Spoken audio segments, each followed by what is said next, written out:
In mijn hoofd denk ik zo van, oké, waar gaan we nu naartoe waar het rustiger is? Dus dan vertoon je eigenlijk een beetje vluchtgedrag.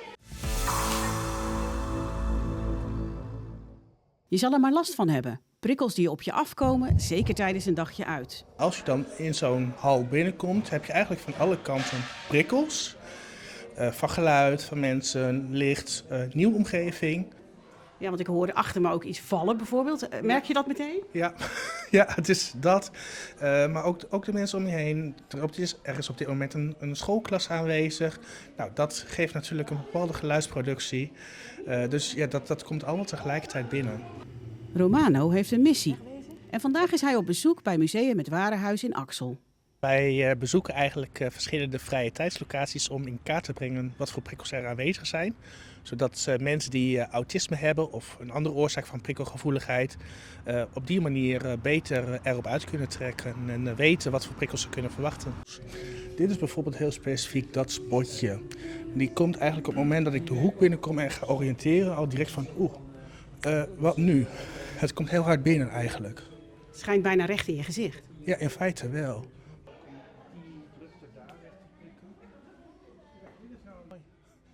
Dit hadden ze beter niet kunnen doen.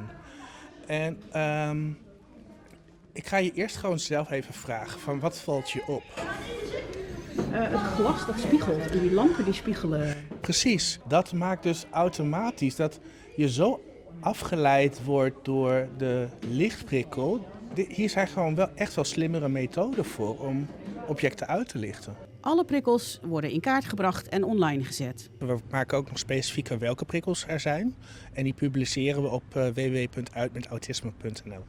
Ieder persoon met autisme die kan zelf een review insturen. En op die manier kunnen we eigenlijk heel de wereld over met reviews. In principe zoeken we eigenlijk vrije tijdslocaties in een brede vorm. En dan kun je denken aan musea, dierenparken, attractieparken, restaurants, plaatsen waar je kunt overnachten. Dat zijn echt wel de plekken waar we het liefst naartoe kijken.